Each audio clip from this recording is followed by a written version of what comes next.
नमस्कार. सखी सह्याद्री कार्यक्रमात मी उन्नती जगदाळे आपणा सगळ्यांचं मनापासून स्वागत करते. मैत्रिणींनो, नवनवीन विषय घेऊन सखी सह्याद्री या कार्यक्रमातनं आम्ही नेहमीच आपल्यासमोर येतो. आपलं आवडतं जर काही असावं ना तर ते पुस्तक असावं. कारण काय माहितीये, पुस्तकानं बळ दिलं घाव आघात सोसण्याचं, आयुष्यातील अंधाराला उंबरठ्यावरच रोखण्याचं. खरंच पुस्तक दिशादर्शक असतात, मार्गदर्शक असतात. बरं मैत्रिणींनो, सध्या एक पुस्तक खूप गाजतंय, खूप त्याची चर्चा सर्वत्र होते.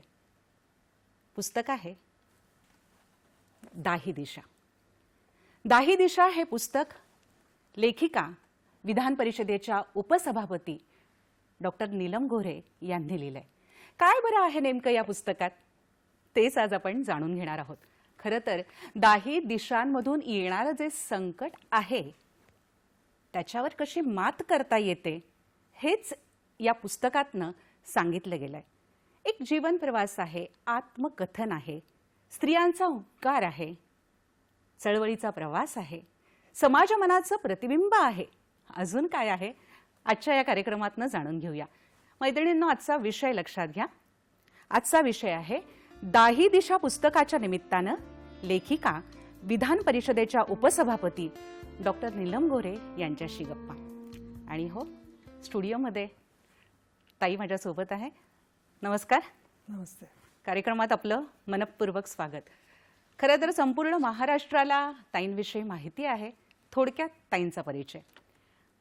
डॉक्टर नीलम गोऱ्हे, कर्तृत्वाच्या दाही दिशा उजळविणारी तेजस्विता.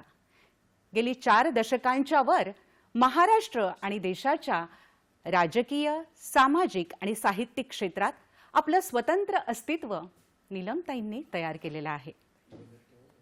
त्यांचं आजोळ पंढरपूरचं आणि बालपण वरळीतलं.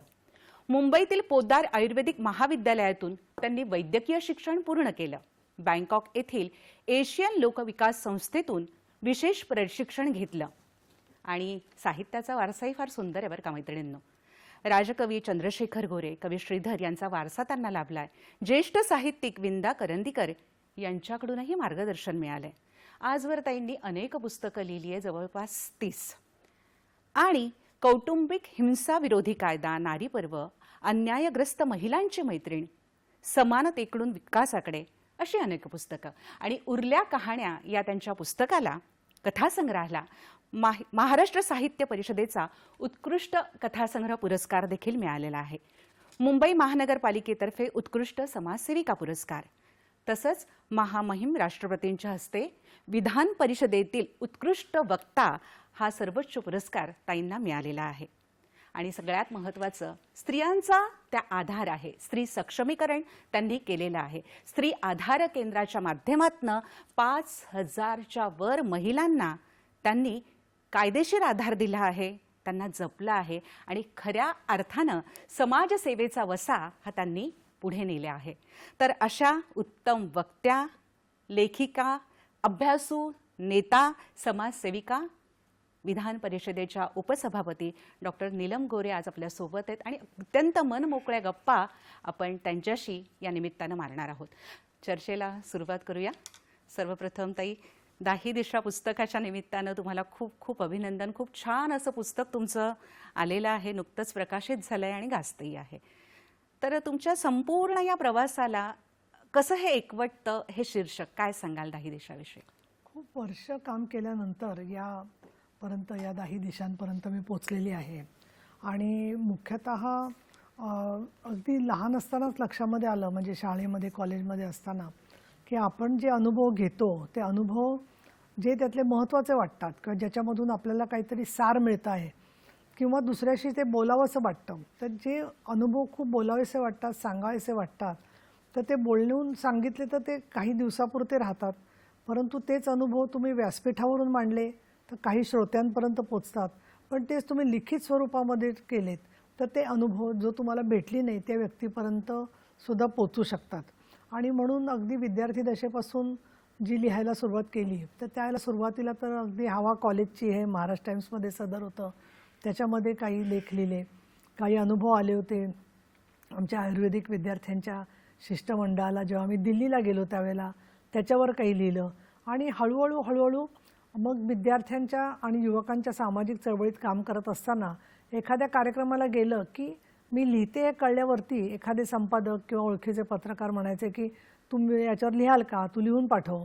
त्याच्यामधून हुरूप वाढत गेला आणि काही जण असं म्हणायचे की हे काय जर्नलिस्टिक लिखाण आहे. म्हणजे जर्नलिस्टिक लिखाण हे तेवढं महत्त्वाचं नसतं असं सगळ्यांना वाटतं, खरं तसं ते नाही आहे. पण त्यांना असं वाटायचं. पण मी मात्र जसजसं महिलांचे प्रश्न समजून घेतले तसं ते त्यांना बदलण्यासाठी किंवा त्यांना जे जाणवत आहेत त्या प्रश्नांची उत्तरं पुस्तकामध्ये देण्याचा प्रयत्न सुरू केला. आणि त्याच वेळेला माझे जे लेख आले होते त्याचं नारी पर्व हे पुस्तक त्यावेळेला श्रीविद्या प्रकाशनने प्रकाशित केलं. तसंच ते माझं पहिलं पुस्तक त्या अर्थाने म्हणायचं झालं तर ललित स्वरूपाचं.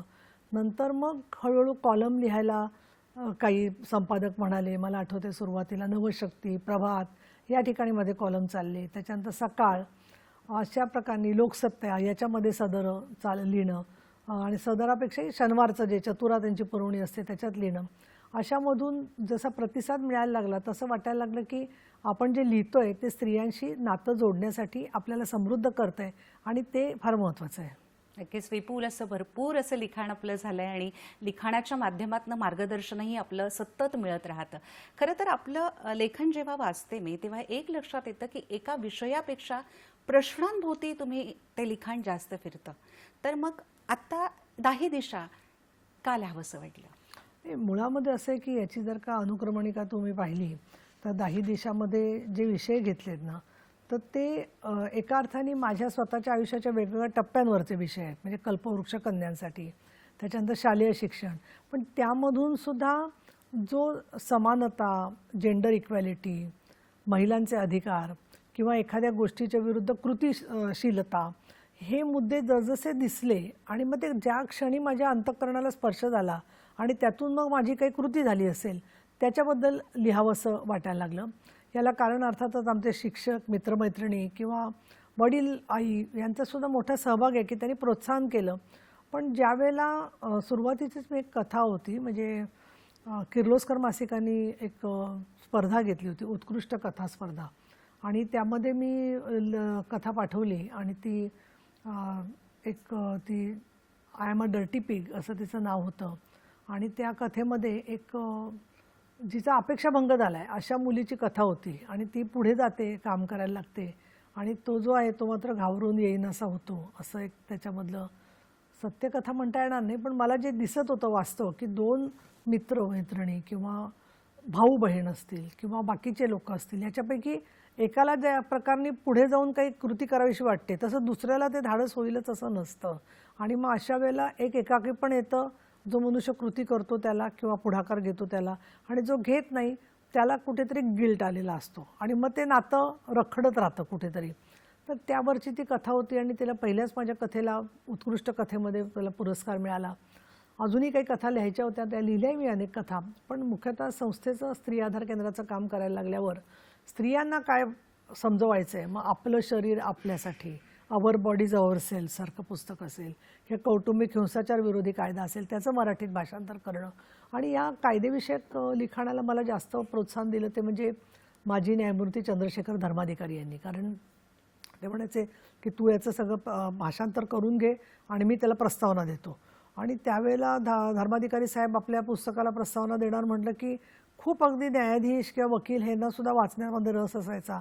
आणि मग अशा वेळेला स्त्री केंद्रीय दृष्टिकोनातून ते आपण तो कायदा जो झाला आहे तो का झाला याच्यामधून जात असताना वाचनाची आवड तर होतीच, आणि त्यामधून मग या दाही दिशांमधले एक एक प्रसंग, आणि मुख्यतः वृत्तपत्रे लिखाणाचे एक सामर्थ्य असतं की ते लक्षावधी लोकांपर्यंत पोचतं, पण एक मर्यादाही असते की तुम्ही 600-700 शब्दातच लिहायचं असतं. त्यामुळे काही वेळेला असंही वाटायचं की हे कसं काय प्रसंग बसवायचा एवढा मोठा. पण मी हा विचार केला की एका वर्षाच्या कालावधीत फक्त महत्त्वाचे, अतिमहत्त्वाचे प्रसंग आपण घेऊया. ते लिहिल्यावर असं वाटतं की अजून खूप काही आहे की जे आपण याच्यात लिहिण्याच्या खेरीचं बाकी उरलेलं आहे. आणि त्यामुळे दाही दिशा हे जे नाव आलं तर त्याच्यामध्ये बघ जशा आपल्या पूर्व, पश्चिम, दक्षिण, उत्तर दिशा आहेत तसं संपूर्ण आंतरराष्ट्रीय चळवळीमध्ये काही स्तर मानले जातात. म्हणजे लोकल, स्थानिक प्रश्न, त्याच्यानंतर नॅशनल, राष्ट्रीय प्रश्न, रिजनल म्हणजे उपखंडातले प्रश्न, ग्लोबल म्हणजे जागतिक प्रश्न, त्यामुळे यासुद्धा दिशा आहेत बाकीच्या अर्थाने, की त्यावरती काम वेगवेगळं असतं आणि त्या दृष्टीने 10 दिशा हे मी नाव दिलं तर याच्यामध्ये पूर्व पश्चिम दक्षिण उत्तर नैऋत्य आग्नेय ईशान्य वायव्य या सगळ्याबरोबर ऊर्ध्व आणि अध वरती आणि खालची आणि स्त्री तळागाळातली आपण असं म्हणतो तर त्या स्त्रीची तळागाळातली उंची आता हळूहळू ऊर्ध्वगतीने चाललेली आहे आणि ऊर्ध्वगतीने जात असताना मग अडथळे येत असतात, अडचणी येत असतात. त्या सगळ्याचं मला जे दिसला तो मागोवा आणि त्याच्याबद्दलचं माझी दृष्टी मी याच्यात मांडलेली आहे. नक्कीच, म्हणजे 10 दिशांना व्यापून उरणारं कार्य तुम्ही समर्पक अशा शीर्षकात घेतलं आणि ते मांडलं आहे. ताई, तुमचं बालपणाचा जर उल्लेख करायचा झाला तर ते एक सुंदर प्रकरण आहे. त्यामध्ये तुम्ही त्यात सांगितलंय की वरळीच्या चाळीत राहत असताना ती जी पक्की मनाविरुद्ध काही झालं की कशा प्रकारे ती व्यक्त व्हायची किंवा जमदग्नी, मजेशीर किस्सा जमदग्नीचा पण, की बायको साधी भोळी आणि हा जमदग्नी अगदी नावासारखा. तर मग हे वेगळे वेगळे पात्र तुमच्या समोर आले. तर डॉक्टरी पेशा सुरू करण्याच्या पूर्वी हे चाळीतल्या माणसांनी माणूस वाचायला शिकवलं का? नाही, मुळात ती चाळ नव्हती. ती आदर्श नगर ही जी आहे ना ती म्हाडाची वसाहत आहे आणि त्याच्यामध्ये एका इमारतीत 16 लोक राहत होते, परंतु त्यांना कॉरिडॉर कॉमन असे नव्हते, कॉमन पॅसेज होता. पण एक त्यावेळची पॉलिसी होती म्हाडाची की वेगवेगळ्या प्रकारच्या बॅकग्राऊंडमधले लोक एकत्र राहणार. त्यामुळे फक्त मराठीच एकत्र राहणार असं नाही. एखादं गुजराती कुटुंब असायचं, एखादं सिंधी असायचं, मागासवर्गीय अनुसूचित जातींच्यापैकी एखाद 2 कुटुंब आणि त्यामुळे आपोआपच तिथे एक छोटासा सगळं एक प्रातिनिधिक असं एक स्वरूप आलेलं असायचं आणि त्यामध्ये एक बाई होती कामाला, ती वेगवेगळ्या घरी काम करायची आणि तिला कोणी पैसे दिले नाही तर ते आम्ही लहानपणी बघायचो की तिला खूप सगळे घाबरायचे कारण ती शिव्या द्यायची सगळ्यांना. नाव सांगत नाही, पण ती आली रे आली की ती कोणी पैसे जर का बाकी राहिले असतील तर तिच्या शिव्यांचं सुरू असं करायचा बडीमार. आणि नंतर एक दिवस लक्षात आलं की एका शेजारच्या बिल्डिंगच्या पलीकडे थांबून ती जमिनीवर उभं राहून खचून शिव्या देते, खचून. आणि हे कळेना तर आम्हाला लहानपणी तुम्ही गप्प बसा, तुम्ही ऐकू नका म्हणून आई काकू आम्हाला सगळ्यांना आत ढकलायच्या आतल्या रूममध्ये, पण ते ऐकू यायच्या शिव्या.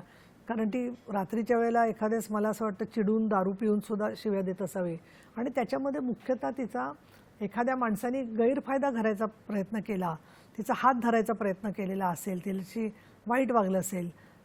खरं तर ती दिसायला बेताची होती, पण समाजामधल्या काही लोकांना त्या स्त्रीला असं वासनांध पद्धतीने बळकावणं हे आवडत असावं असं लहानपणीच लक्षात आलं आणि मग त्याचं प्रतिकार म्हणून ती ह्या शिव्यांचं अस्त्र होतं तिच्याकडे जे आहे ते. तर हे एक लक्षात आलं. आणि दुसरं म्हणजे महिलांचे वादविवाद काही वेळेला होतात छोट्या मोठ्या गोष्टींवरून. तरी पाणी कॉमन नव्हतंच, पाणी प्रत्येकाच्या घरामध्ये होतं.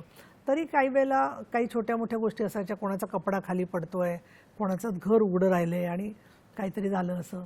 तर त्याच्यावरतून सुद्धा मग एखादी महिला बोलू शकत नसेल किंवा ती मी असं म्हणेन की फार हुशार पत्नी असेल तर ती मला नाही वेळ बोलता येत असं म्हणायची आणि मग तिचे पतिराजच कमरेवर हात ठेवून सगळ्यांशी भांडायला उभे राहायचे.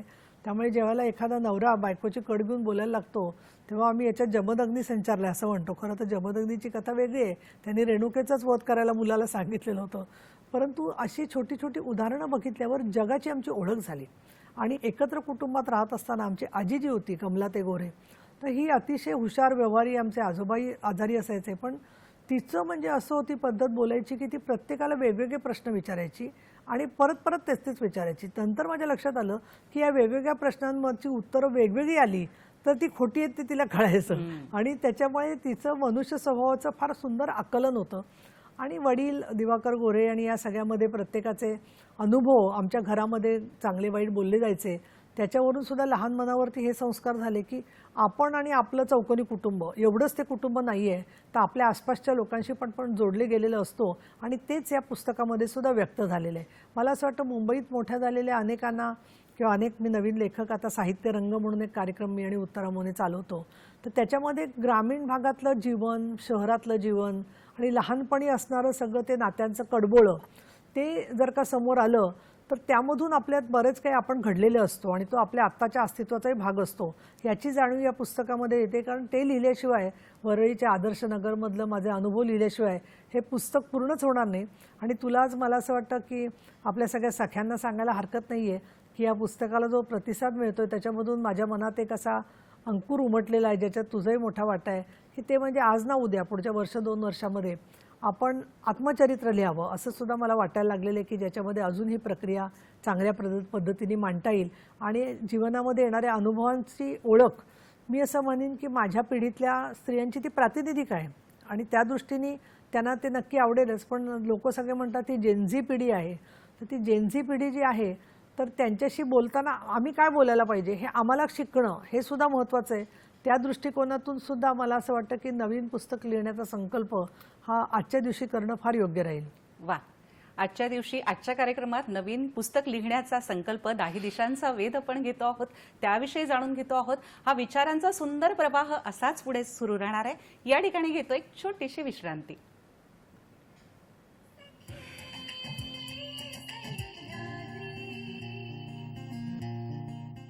विश्रांतीनंतर पुन्हा आपल्या सगळ्यांचं मी आजच्या कार्यक्रमात स्वागत करते. 10 दिशा पुस्तकाच्या निमित्तानं लेखिका, विधान परिषदेच्या उपसभापती डॉक्टर नीलम गोरे यांच्याशी आपण गप्पा करतो आहोत. ताई, खरं तर प्रवास हा बहुतेक वेळा गावाकडून शहराकडे होतो, पण तुम्ही शहराकडून गावाकडे गेलात, तिथे जाऊन तुम्ही डॉक्टरी पेशाही तिकडे जाऊन करायचं निवडलं, समाजसेवाही तिकडे सुरू केली, तर त्याविषयी काय सांगाल? आणि तसे प्रकरणही तुमच्या याच्यात आलेले आहेत अनेक. तुमची जर अनुक्रमणिका तपासली तर बालपणापासून ती सुरुवात होते आणि मग नंतर ती येते तुमच्या समाजकार्यापर्यंत. तर ती आपण अनुक्रमणिकाही आपण प्रेक्षकांना सांगूया आणि याविषयी तुम्ही आता काय सांगाल? साधारणपणे पुस्तकं जे लिहिलं मी ते सकाळनी याचं प्रकाशन केलं आहे आणि त्यांनी फार संपादकीय संस्कार चांगले करून होता तोच क्रम ठेवून 7 भागांमध्ये बदललेला आहे. आणि चळवळीमध्ये शिकत असताना शिक्षणासाठी मुंबईमध्ये होतो आणि त्याच्यानंतर ग्रामीण भागात आपल्याला अनुभव घ्यायला पाहिजे, त्यासाठी म्हणून वैद्यकीय सेवेत मी होते. पोद्दार आयुर्वेदिक कॉलेजमधून मेडिकल डॉक्टर झाले होते. तर जवळजवळ 15 वर्ष मी वेगवेगळ्या माध्यमातून हे काम करत होते की ज्यात माझं वैद्यकीय सेवाही चालू होती आणि कामही चालू होतं. तर त्याच्यामधले अनुभव जसे मांडलेले आहेत, त्याचबरोबर मराठवाडा विद्यापीठ नामांतराच्या लढ्यामध्ये सहभागी होतो आणि शहराकडे आल्यावर मला तत्कालीन आमचे म्हणजे मणिभाई देसाई जे भारतीय ॲग्रो इंडस्ट्रीज फाउंडेशनचे अध्यक्ष होते, ते आमचे वडील डॉक्टर दिवाकर गोरे यांच्यावर काम करत होते. ते आणखीन हे सगळे बाकीचे पुढारी सगळे पुण्यातले, ते मला म्हणाले की उदगीरला मराठवाड्यात जी परिस्थिती आहे तशीच ग्रामीण भागात परिस्थिती आहे. आणि आत्तासुद्धा बघा तुम्ही, पुण्याच्या जवळच्या 2 अगदी गावं मुळशीच्या मध्ये आणि हवेलीमध्ये वैष्णवी हगवण्याची घटना, आणखीन नंतर ती मगर आणि मगरांची घटना घडली की ज्यामध्ये त्या दीप्तीच्या केसमध्ये आणि याच्यामध्ये हुंडाबळी लवकरात लवकर म्हणजे लग्न झाल्यावरती अतिशय अमानुष पद्धतीने दोघींचे मृत्यू झालेले आहेत. आणि मग प्रश्न हाच पडतो सारखा की हे का 10 दिशा लिहावं असं वाटलं की कुठेतरी पालकांच्या पर्यंत आणि ज्या मुली प्रयत्न करतायत त्यांना या वाचनामधून जाणीव व्हावी की आपण कुणाची तरी मदत घेऊ शकतो, मदत घ्यायला पाहिजे. आणि त्यामध्ये मग तिथे चळवळ येते आणि संघटनेचा विषय येतो की आपण कशा प्रकारे एकमेकीला मदत करू लागतो. आणि मला आठवते की आमची जी बैठक होत होती त्या बैठकीमध्येच आम्ही एकमेकीचे अनुभव स्त्रिया कार्यकर्त्या सगळ्या मांडत होत्या. मग मीना इनामदार होत्या, वत्सला पाटील, मृणालिनी कोठारी, लता वाटविसावे या सगळ्या. आणि आमच्या मिटिंगला येणाऱ्या एक महिलेला अचानक कळलं की तिने काल आत्महत्या केली आहे आणि मग पतीशी तिचं पटत नव्हतं. आणि आम्हाला इतकं वाईट वाटलं की जी रोज आपल्याला महिला भेटते पण ती सगळ्या मीटिंगमध्ये बोलू शकत नाही. म्हणून आम्ही स्त्री आधार केंद्र काढलं, ज्याच्यामध्ये समुपदेशनाची सेवा आणि सातत्याने स्वतःचे अनुभव तपासणं आणि स्त्रीला स्वतःचे अनुभव तपासून एकमेकीची स्वमदत गट तयार करणं की जेणेकरून स्त्रिया एकमेकीच्या मैत्रीतून आपलं स्वतःचा धीर वाढवू शकतील आणि मार्ग निघू शकेल. अशा वेळेला पुरुषांशी आणि म्हणजे पतीशी कसं निगोशिएट करायचं हे सुद्धा ठरवण्यासाठी आम्ही पथनाट्य, त्याचबरोबर गाणं, वेगवेगळ्या प्रकारचं वाचन पुस्तकांचं ही सगळी कामं करत गेलो आणि त्याच्यातून मग चळवळ उभी राहिली सगळी जी आहे ती. मी असं म्हणत नाही की आम्हीच एकमेव द्वितीय आहोत, बरंच काम करणाऱ्या संस्था संघटना आहेत, छोटं छोटं काम करतायत. परंतु एक महत्त्वाचं आमचं जे पाऊल होतं ते म्हणजे धोरणात्मक बदल करण्यासाठी आम्ही प्रयत्न केले. म्हणजे एक समुपदेशन केंद्र चालवलं, 80 बायकांना केलं समुपदेशन, विषय संपला असं नाही झालं. पोटगीविषयक कायदा बदलण्यामध्ये आम्ही होतो इतर संघटनांबरोबर. त्याचबरोबर बऱ्याच जणींनी एकल महिलांचे प्रश्न मांडले, त्याच्यामध्ये आम्ही होतो. महिला धोरण घडवण्यात आमचा पुढाकार होता.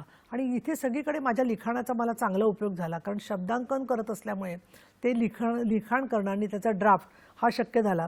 आणि त्याचबरोबर काही विषय सत्यशोधक महिला परिषदेसारखी परिषद की ज्याच्यात महात्मा ज्योतिराव फुले आणि डॉक्टर बाबासाहेब आंबेडकरांचे विचार आम्ही मांडले, त्याचबरोबर पक्षीय मतभेद जरी असले तरी कोणी शिवसेनेत असेल, कोणी भाजपमध्ये असेल, कोणी NCPत असेल, कोणी काँग्रेसमध्ये असेल, कोणी मनसेत असेल, पण या सगळ्यातल्या मिळून महिलांचा काहीतरी कॉमन अजेंडा असू शकतो की जो विकासाचा आहे. हे मला संयुक्त राष्ट्रसंघामधून शिकायला नक्कीच ताई. मिळालं. ताई, आपल्याला एक फोन येतोय अंजली वाघमारे यांचा बारामतीहून. हॅलो. हॅलो. हा ताई, नमस्कार. विचारा आपला प्रश्न.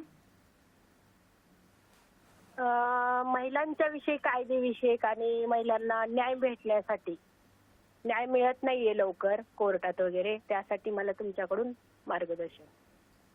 काय सांगाल ताई? त्यांचा प्रश्न हा आहे की लवकर न्याय मिळत नाहीये आणि इथेच मला असं वाटतं की डिसेंबरच्या अधिवेशनामध्ये मी स्वतः माननीय मुख्यमंत्र्यांना आणि उपमुख्यमंत्री एकनाथ शिंदे आणि तत्कालीन उपमुख्यमंत्री अजितदादा पवार यांना निवेदन दिलं होतं की केंद्राने BNS म्हणजे भारतीय न्याय संहिता लागू केली आहे, परंतु शक्ती कायदा जो आहे तर त्यातले बरेचसे मुद्दे त्याच्यात घेतलेले असल्यामुळे तो कायदा आता लागू होणार नव्हता. परंतु कालमर्यादा किती काळामध्ये कुठल्या न्याय झाला पाहिजे, त्याचबरोबर शिक्षेची मर्यादा ही शक्ती कायद्यामध्ये जास्त होती आणि म्हणून जे मुद्दे भारतीय न्याय संहितेत आले नाही आहेत ते मुद्द्यांसाठी नवीन कायदा राज्यांनी करावा असं मी त्यांना प्रस्तावित केलेलं आहे सरकारला. पण दुसरं एक आहे की अंजली, तुम्ही जे प्रश्न विचारलाय त्याच्यात लवकर न्याय म्हणत असताना 1 वर्षात तरी न्याय मिळावा ही साधारणपणे कार्यकर्त्यांची अपेक्षा असते आणि न्यायालयांची पण इच्छा असते. परंतु प्रलंबित केसेस इतक्या लागलेल्या आहेत आणि त्याच्यामध्ये जो विलंब होतो त्याच्यामुळे काही वेळेला आरोपींना जामीनसुद्धा मिळतो. तर त्याच्यात एक असा मुद्दा आहे की नुकतंच एक बिहार वर्सेस सुप्रीम कोर्ट याच्यात त्यांनी एक निकाल दिलेला आहे की कुणालाही जो हिंसा करतोय, बायकोला मारहाण करतोय, छळ करतोय, अशा कुठल्याही माणसाला ताबडतोब तुम्हाला अटक करता येणार नाही, तर पोलिसांनी त्याला नोटीस दिली पाहिजे आणि ती नोटीस दिल्यावर काय होतं की तो फरार होतो. आणि त्यामुळे असे मुद्दे कायदेविषयक प्रक्रियेमध्ये बदलले पाहिजेत. हे मी तर काम करते, पण मला असं वाटतं की सामाजिक संघटनांनी नुकतंच मध्ये स्त्रीमुक्ती चळवळीची 50 वर्ष साजरी केली, तर त्यांनी सुद्धा स्वतः एखादं निवेदन किंवा असा पाठपुरावा केला की या अशा प्रकारच्या कायदेशीर तरतुदीचा आम्हाला त्रास होतोय, तर जास्त आपण सगळे एकत्र मिळून त्याच्यावरती पाऊल उचलू शकू असं मला वाटतं. ताई, तुम्ही तर ही जाणीव तुम्हाला फार पूर्वीच होती. तुम्ही स्वतः महिला जनता कोर्ट भरवला आहे. ज्याचं जळतं त्याला कळतं. पथनाट्य असेल, या माध्यमातून ही चळवळ तुम्ही तेव्हापासून आत्तापर्यंत पुढे आणता आहात. तर एक महत्त्वाचा विषय आहे, एकूण जीवनाकडे बघत असताना प्रेम आणि हिंसा ह्या ज्या गोष्टी सध्या घडतायत, तर त्याविषयी तुम्ही काय सांगाल ताई? आणि होतं का एकदा प्रेमभंग झाला की कदाचित अशी घटना घडते की स्त्री त्याचा सूड वेगळ्या वेगळ्या माध्यमातून घेत असते, ती स्वतःवरही घेते. खूप छान प्रश्न आहेत आणि तुझ्या एका प्रश्नामध्येच तुमच्याजवळ 3-4 प्रश्न आहेत अध्यारूत. एक तर तुम्ही जनता कोर्टाचा उल्लेख केला, तर जनता कोर्ट म्हणजे हाच विषय होतो की एखादी केस फक्त कोर्टामध्ये गेली तर कोर्टामध्ये जाऊन तिचा निकाल लागायला कमीत कमी 2.5 ते 3 वर्ष लागतात. तोपर्यंत ती व्यक्ती तसंच वर्तन करत राहते काही वेळेला. तर जनता कोर्टामध्ये आम्हाला असं उदाहरण दिसलं होतं की एक व्यक्ती कपडे म्हणजे मुद्दामून स्त्रियांसमोर टॉयलेटला वगैरे जायचा आणि महिला जिथे टॉयलेटला बसायच्या तेव्हा उघडी होती टॉयलेट्स, कारण घराघरात नव्हती टॉयलेट्स, तर तो अंगावर साडी घ्यायचा आणि त्या महिलांच्या घोळक्यात घुसायचा आणि विनयभंग करायचा प्रयत्न करायचा. तर त्यावेळेला मग आम्ही जनता कोर्ट केलं. आता या माणसाचं नाव घेणं शक्य नव्हतं, मग आम्ही टोपण नाव वापरलं. पण हा अतिशय जबाबदारीने करायचा कार्यक्रम आहे, नाहीतर आता काय होईल, कोणी कुणाचं नाव घेऊन त्याची मीडिया ट्रायल करून मोकळी होईल आणि म्हणून त्याचा दुरुपयोग व्हायचा नसेल तर मग आम्ही त्याला पथनाट्याचं रूप द्यायचो आणि मग त्याला प्रतिनिधी कशी शिक्षा, एखादी चप्पल भेट देणे किंवा त्याच्या चित्राला काळं फासणे अशा पद्धतीचं पाऊल उचलायचो. त्याचा एक फायदा व्हायचा की त्या पंचक्रोशीमध्ये परत तसा प्रकार व्हायचा नाही. त्यामुळे महिलांनी कायदा हातात घ्यावा असं मी म्हणणार नाही, पण अशा गोष्टींना वाचा फोडणं, त्या 4 गोष्टी की जेणेकरून समाजाची सहानुभूती त्या महिलेच्या पाठी जाईल आणि ती फक्त आरोपीला वाचवण्याच्या मध्ये यंत्रणा जाणार नाही. अलीकडे मी काय बघते की कोण कुठल्या जातीचे बघून मग मोर्चे निघतात, पण तो मोर्चा काढण्याबरोबर त्या कुटुंबाला मदत देणारे पण काही लोक आहेत.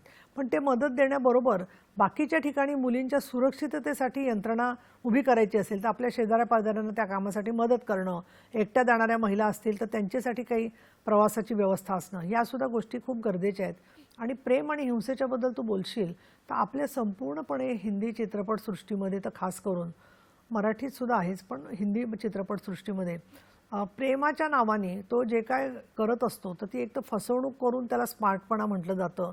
पायाला लागलं नसताना तो फ्रॅक्चर लावत असतो, दाढी मिशा लावून काहीतरी सरदारजीच्या भूमिकेमध्ये जातो आणि तिला इम्प्रेस करायचा प्रयत्न करतो, कुठेतरी स्वतः जीव द्यायचा प्रयत्न करतो आणि मला वाचवा असं करतो. आणि हे जे सगळी तो कृत्य करत असतो ते करून तो तिचं प्रेम जिंकतो.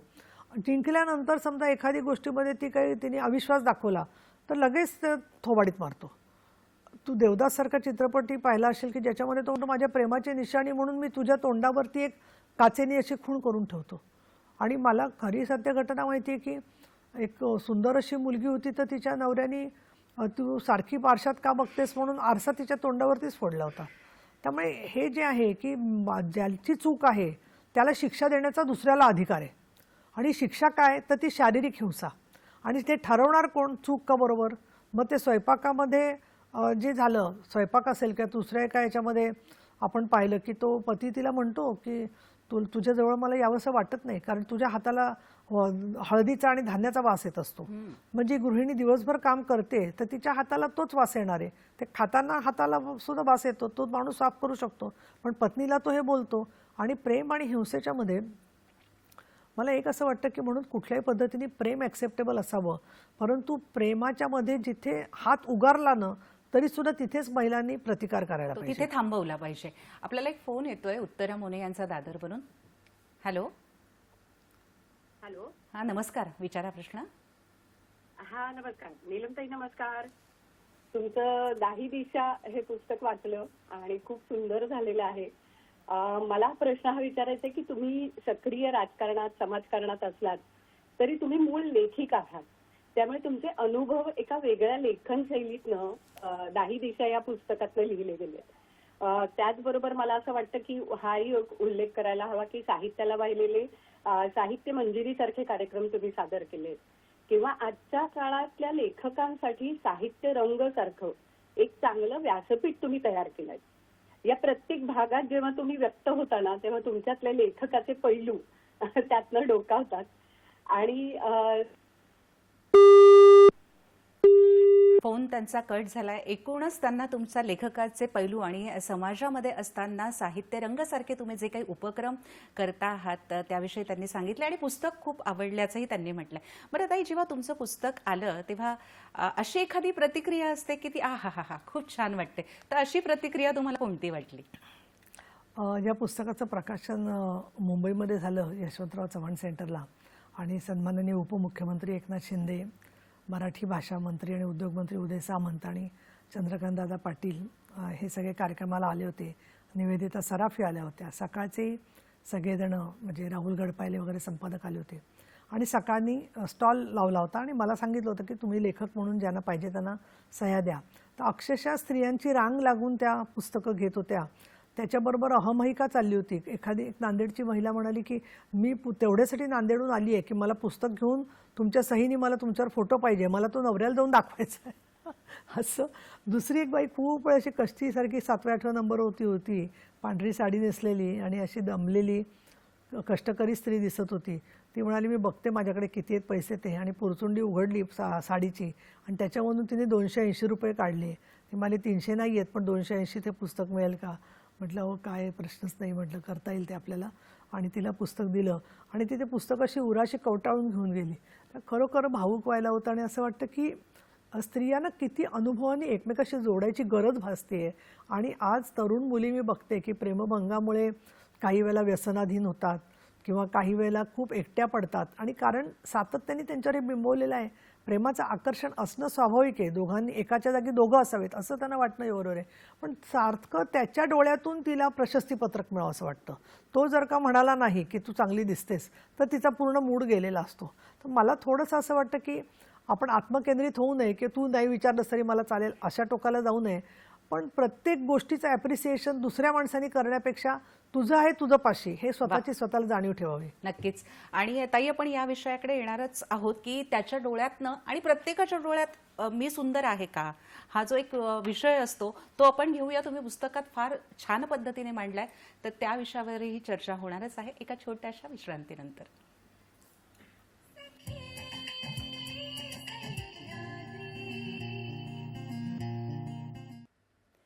विश्रांतीनंतर मी पुन्हा एकदा आपणा सगळ्यांचं सखी सह्याद्री या कार्यक्रमात मनपूर्वक स्वागत करते. दाही दिशा पुस्तकाच्या निमित्तानं आपण लेखिका विधान परिषदेच्या उपसभापती डॉक्टर नीलम गोरे यांच्याशी संवाद साधतो आहोत. ताई, आपल्याला एक फोन येतोय मंगला कुलकर्णी यांचा, नवी मुंबई. नमस्कार मंगला ताई, आपला प्रश्न विचारा. हा नमस्कार. बोला ताई, आपला प्रश्न विचारा. नीलमताईंच्या बद्दल विचारायचं का?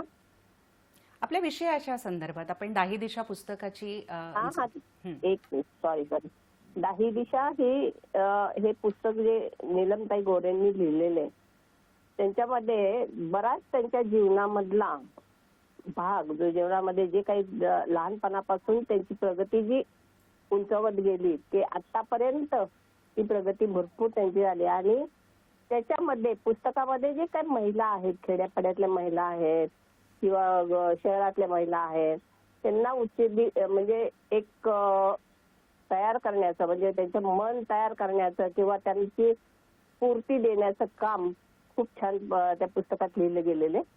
त्याचप्रमाणे राजकीय असेल, हो हे तर आहेच त्यामध्ये. ताई, आपला प्रश्न काय आहे?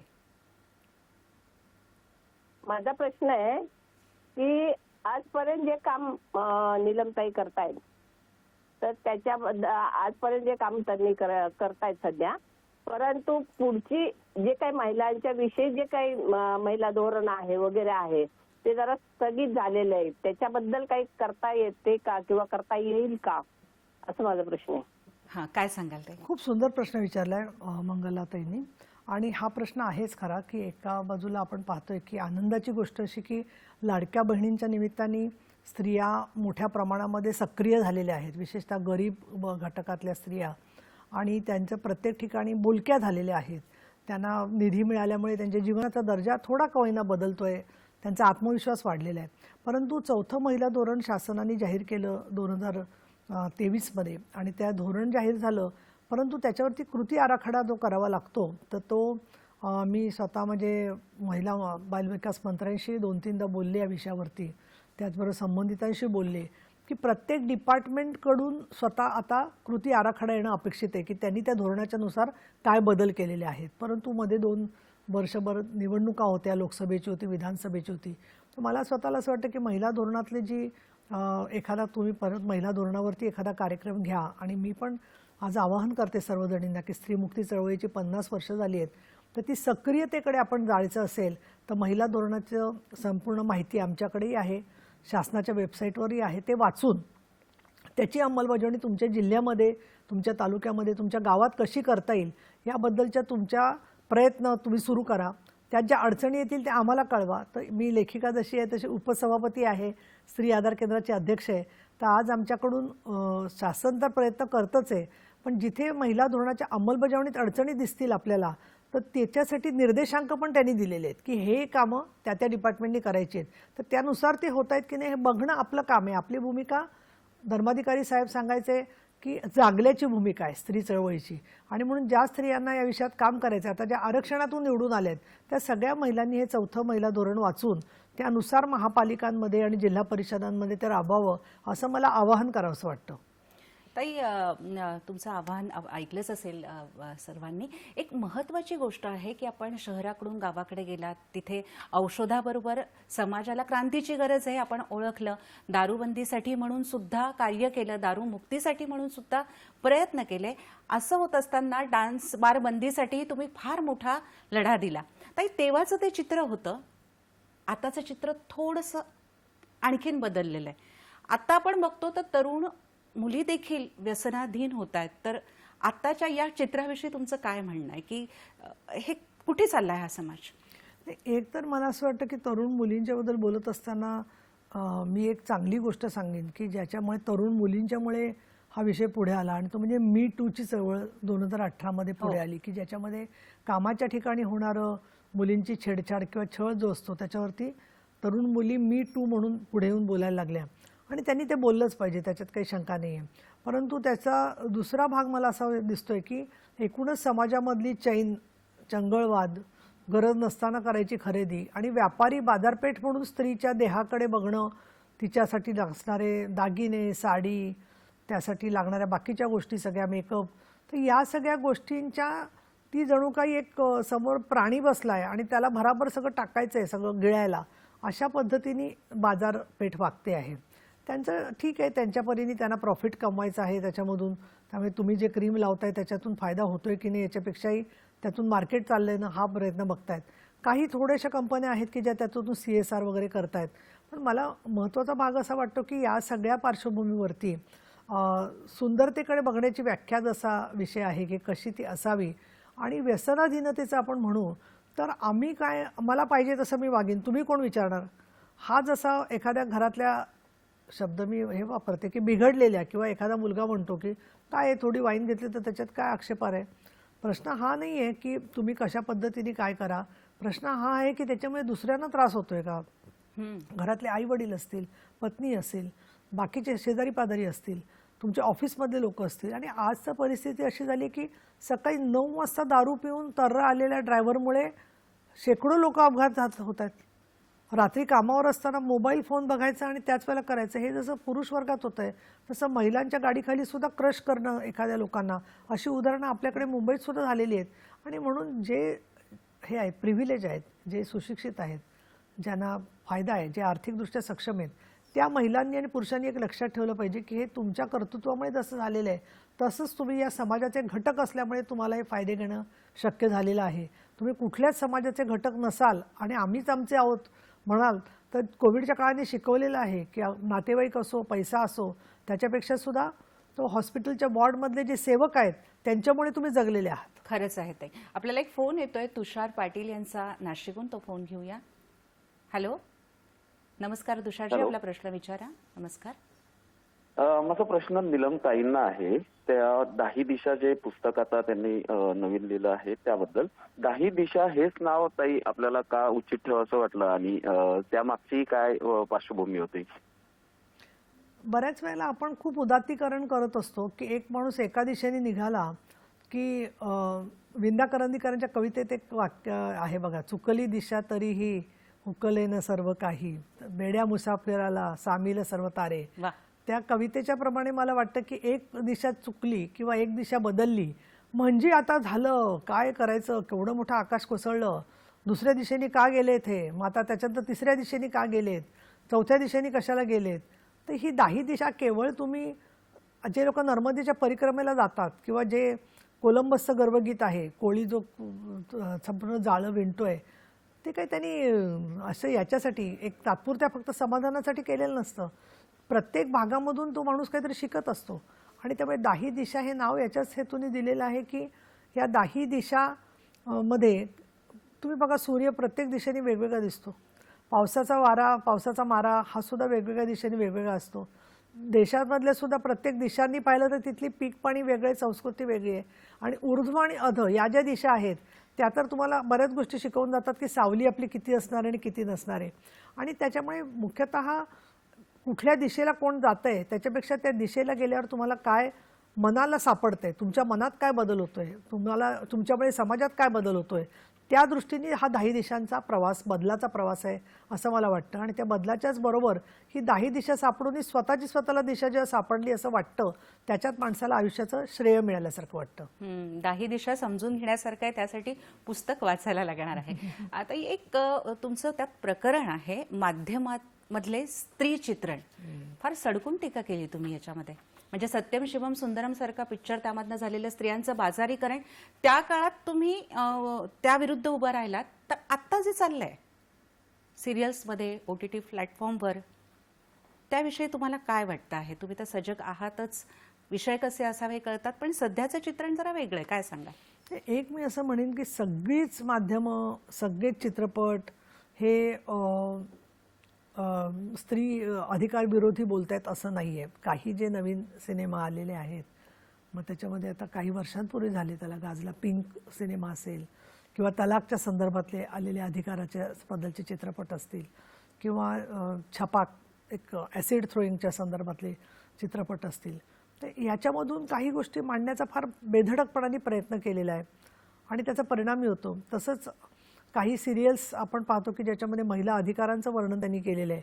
पण बहुतांशी सिरियल्समध्ये मला एक म्हणजे आवाहन करावं असं वाटतं कळकळीने की स्त्रीचा सुद्धा घरावर अधिकार आहे. अशा वेळेला कुठल्याही स्त्रीला तिची सासू किंवा नवरा घराबाहेर हाताला धरून काढू शकत नाही याची माहितीच नाही आहे. त्यामुळे कुठेतरी 1940 किंवा 50 साली जे घडत होतं ते आज दाखवलं जातं आहे.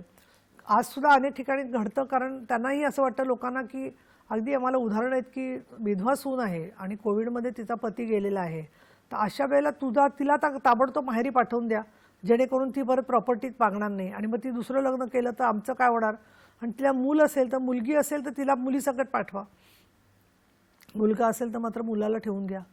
हा जो सगळा प्रकार आपल्याला दिसतोय, तर त्याच्यामध्ये कौटुंबिक संरक्षण कायद्याच्या नुसार असं करता येत नाही. दुसरा अगदी एक माध्यमांमधलं मला दिसतं की कोणाचं काही चुकलं की शेवटी त्या माणसाचा न्याय म्हणजे त्याला एक थोबाडीत मारणं. अरे तो माणसाची प्रवृत्ती बदलत नाही आहे, त्याला कुठेतरी शिक्षा झाली पाहिजे, पण तशी झाली तर सिरियल संपेल. त्यामुळे परत परत परत परत तेच चक्रामध्ये फिरवत राहून ॲक्च्युली जे मध्यम वयीन महिला आहेत, तर एक चित्रपट अभिनेत्री मला सांगत होत्या की हल्ली आजीच्याबद्दल खूप चांगलं दाखवतात, कारण सगळ्या आजी लोक जे आहेत वयाने मोठ्या आमच्यासारख्या, तर ते लोक सिरियल बघतात आणि त्यावेळी आजी सगळ्यात चांगली दाखवतात आणि तरुण मुलं मुली सगळ्यात महामूर्ख दाखवतात. तर म्हणजे हा सगळा TRPचा आणि प्रेक्षकांचा जसा खेळ आहे, पण त्यातून काय संस्कार होत आहेत, त्याच्यातून आपण काय चित्रण करतो. आणि दुर्दैवाने मला तर त्यांचेसुद्धा मनोगत जेव्हा मी वाचते तेव्हा ते म्हणतात की आम्ही जेव्हा हिंसाचार दाखवतो, खूप भांडणं दाखवतो, त्यावेळेला TRP वाढतो आणि खूप सरळ सभ्य चांगले लोक दाखवले की तो TRP जातो. म्हणजे आपणच आपल्या मनातला चष्मा तपासून पाहायला पाहिजे की आम्हाला नक्की काय पाहिजे, हा विषय आहे. पण एक मला वाटतं की मी तुमच्या म्हणजे सह्याद्रीवरून आपल्या इथून आवाहन करते की जे तुम्हाला आक्षेपार्ह वाटतं त्याच्यासाठी सारखी मध्ये मध्ये अनाऊन्समेंट येत असते की तुम्ही याच्याबद्दल प्रेस काउन्सिलकडे तक्रार करू शकता. दुसरा साधा मार्ग मला असं वाटतं की तुम्ही फेसबुकवरती किंवा सोशल मीडियावरती, ट्विटरवरती असेल, इन्स्टावरती असेल, तुम्ही आक्षेप मांडला ना की आम्हाला हे आवडलं नाही आहे वर्तन. कारण ते मांडलं गेलं की आपोआपच त्याची दखल घेतली जाते. आम्हाला तर आठवते की एखाद्या विषयामध्ये समजा एखादी वाहिनी बरोबर करत नसेल तर आपण एक जरी ट्विट टाकला तर ताबडतोब त्याची दखल घेतली जाते. आणि म्हणून मला असं वाटतं की ज्या गोष्टी आपल्याला चुकीच्या दिसत आहेत, म्हणजे प्रत्यक्षामध्ये आपण डायरेक्ट ना काही नाही करायला जाऊ, नाही तर मग ते जसं झालं आमचं की तो इब्लिस जो होता लेखक, तो म्हणायला लागला तुम्हीच लिहून द्या, आणि त्यांनी परत लिहिल्यानंतर तो जो छेडछाड करणारा माणूस होता तो एकदम गांधीवादी वारकरी झाला. दुसरी जी मुलगी आहे ती एकदम साडी वगैरे घालून कांद्यावर पदर घेऊन तिथे ती उभी राहिली होती. म्हणजे असं एकेरी चित्रण अपेक्षित नाही आहे, पण स्त्रीची अप्रतिष्ठेचं ग्लोरिफिकेशन होईल, उदात्तीकरण होईल, हे होता कामा नये. हे तुमच्या पुस्तकात ना फार सुंदर पद्धतीने आले. तुम्ही निष्कर्ष मांडत नाही, तुम्ही वाचकांना त्यामध्ये सहभागी करून घेतात. ताई, आता आपण सोशल मीडियाचा आणि इंस्टाग्राम, फेसबुक या सगळ्याचा जो उल्लेख केला, तर त्यामध्ये आत्ताची स्त्री ज्या पद्धतीने प्रेझेंट होते, काय सांगाल? की म्हणजे मी दिसलं पाहिजे, काहीतरी नाचलं म्हणजे मला बघतील, मला लाईक्स मिळतील आणि व्ह्युअर्स, तर त्या बाबतीत तुम्ही काय सांगाल? एकतर फार मोठ्या प्रमाणात परदेशी माध्यमांचा परिणाम आहे आणि त्याप्रमाणे वेशभूषा केशभूषा करून काही वेळेला स्त्रिया करतात. दुसरं लग्नांचं सुद्धा आपण पाहतो की हौस खूप माणसाची वाढलेली आहे आणि त्यामुळे लग्न 1 दिवसाचा किंवा 2 दिवसाचा समारंभ असण्याच्या ऐवजी 5 दिवस 7 दिवस लग्न चालत आहेत सगळी, आणि त्याचे फोटो, त्याचं आधी प्री वेडिंग शूटिंग हे सगळं केलं जातं आहे. ठीक आहे, ज्यांना परवडत आहे त्यांना ते करतायत, पण ज्यांना परवडत नाही आहे त्यांनी त्याच्याबद्दल खूप खंतखेत करून त्याच्यासाठी भांडणं करणं किंवा त्याच्यासाठी नाराज होणं, उदास होणं किंवा खर्चाला पैसे नाहीत म्हणून आईवडिलांच्या आत्महत्या होणं, या गोष्टींच्याबद्दल मात्र ठामपणाने विचार झाला पाहिजे. दुसरं मला असं वाटतं की मला एक काल वकील भेटले होते आणि ते म्हणत होते की मुलामुलींना वाढवत असताना को पेरेंटिंगचा आम्ही कायदा आणण्यासाठी कोर्टात जायचा प्रयत्न करतोय. आपल्याला एक फोन येतोय, आपल्याकडे अवघे 4 मिनिटं बाकी आहेत. राजेंद्र देशमुख यांचा फोन जालन्यावरून. नमस्कार. माझा प्रश्न असा आहे की निरक्षरांसाठी जर मॅडमने मेळावे घेतले तर खूप छान होईल, म्हणजे ते समजू शकेल. आता निरक्षरता खूप कमी झालेली आहे. दुसरं याला कारण असं आहे की अगदी काही गावाकडे, आता जालन्यामध्ये मला माहिती आहे तिकडचे घनसावंगी आहे किंवा या भागामध्ये मी जाते नेहमी, म्हणजे कारण सारखेच काहीतरी कार्यक्रम चालू असतात. तुमच्या जालना जिल्ह्यामध्येच कौटुंबिक संरक्षण कायद्याचे जे अधिकारी आहेत त्यांना तुम्ही बोललात आणि भेटलात ना, तर त्यांनी अनेक कुटुंबांच्या मध्ये व्यवस्थितपणे महिलांना न्याय मिळवून दिलेला आहे. त्यामुळे महिला काही प्रमाणात अल्पसाक्षर असल्या तरी कायद्याचा उपयोग कुठे करायचा त्यांना बरोबर कळायला लागलेला आहे. याचा अर्थ निरक्षरता कमी झाली पाहिजे, पण तुमची जी अपेक्षा आहे ना भाऊ की ती नीलमताईंनी जाऊन दूर करायची, ती रास्त असली तरी माझं म्हणणं आहे की अशा माझ्यासारखं काम करणाऱ्या प्रत्येक भागात महिला आहेत, पण पुरुषांनी सुद्धा महिलांची निरक्षरता दूर करायला काय हरकत आहे. हिरगोंडा पाटील आणि अनेक लोकांनी अशी कामं केलेली आहेत की महिला निरक्षरतेसाठी, त्यामुळे हे सगळ्यांचं मिळून काम आहे. पण बालविवाहाचं वय आता वाढत चाललेलं आहे, कमी म्हणजे 18-19 वर्षापर्यंत लग्न होईल अशा पद्धतीचं चित्र दिसतंय.